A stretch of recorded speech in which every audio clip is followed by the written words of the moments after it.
I'm Jeff Wallace with Arabian Horse Times, and we are sitting here with Mr. Chisholm from South Carolina, who owns a very famous stallion named Sundance Kid V, who was bred by Sheila Varian, who won Breeder of the Year at our Times Reader's Choice Awards. And before I ask you this, I wanted to say I saw Sheila's film, and I saw you and your wife, or I listened, and I liked a lot what you all had to say. And so before we talk about the stallion, let's talk about the breeder of the stallion. All right. So tell us. Met Sheila actually when we first decided to get in the business and came to this show at Scottsdale. And frankly, we walked up and down this Millionaires Row, and Sheila was the nicest, most open. No one knew us. We were nobody. Sheila welcomed us in. We didn't buy a horse from her then, but we went to her spring fling after that, bought 3 horses then, bought 3 more of that. What was that like, to go for the first time to a spring fling? Was it exciting? Oh, I mean, first of all, coming here to Scottsdale sold me on the Arabian horse. Then meeting someone like Sheila and going to her spring fling, I mean, you always hear people drink the Kool-Aid. Well, we drank the Kool-Aid. It was nothing wrong with that. No, it was, and it's been a great relationship. She'll probably go down as the most influential breeder in our breed in the history of it in the United States. I've gotten some awards the last few years because of Sundance and success, and I've had people ask me about, or tell me I'm an innovative breeder, and I'm not. I'm a very traditional. I go with very traditional lines. I'm not too far outside the box on anything.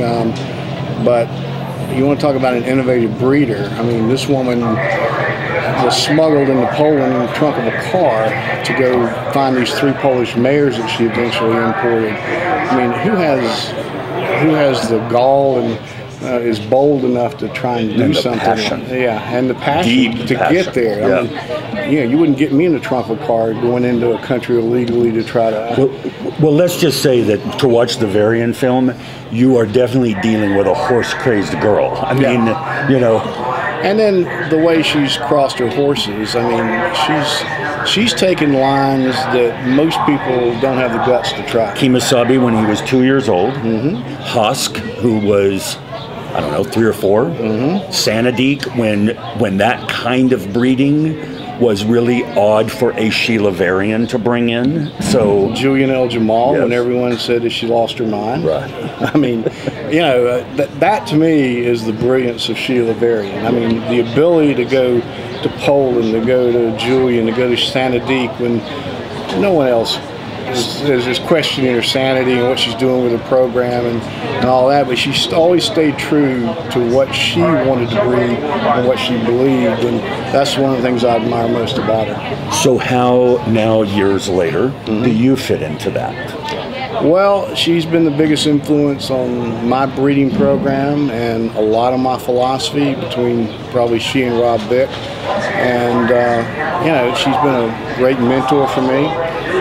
Obviously, that's where I ended up getting Sundance Kid. And I have been buying daughters of Sundance. I would always get Sheila's sales list and look through and watch the video, and I'd pick out this. I like this one, and this one, and I'd go look at the pedigrees, and it was Sundance, Sundance, Sundance. So when I started looking around to get a breeding stallion, Rob Bick said, well, why are you even looking? Just call Sheila and see if you can buy Sundance. So I was really intimidated. I'm like, how am I going to get Sheila to sell me Sundance? And I finally said, I think I've got the way to approach her.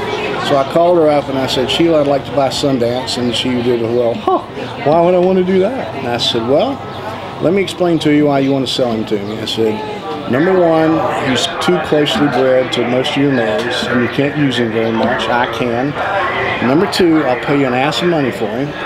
I said, number 3, you can retain as many breedings as you want if you want to breed to them. I said, win-win for you. It's a win-win. And she said, well, let me call you back.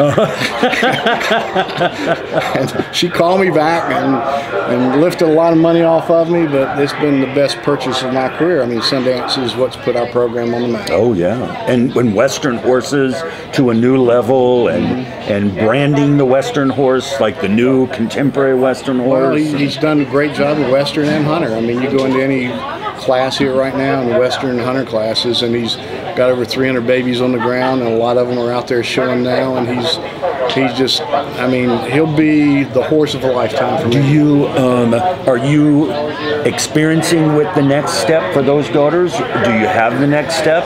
Where are you with that? I have a son by Sundance named Kid Khan, who is out of a Cadrage daughter, who I've used as the outcross. Right.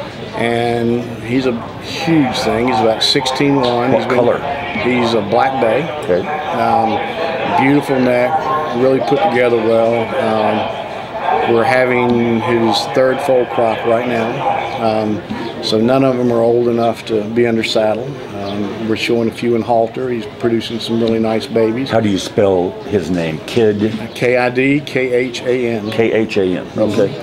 And then I've retained several Sundance daughters, and I'm crossing them right now with Surreal, who is out of Sir Thames and G.A. Veronica. So I'm going the Versace Fame line on that side with my Sundance daughters, and knock on wood, this is his 2nd foal crop that we're just starting to have. I think we have 2 of his. You have a breeding program. I mean, you have a true breeding program. That's why people are saying that to you then, you know? I mean, you, even though you bought from Sheila, you bought from, and you have created your own, and but that's what Sheila did. Yeah, but you've got to plan out years ahead. I mean, Sundance is 20.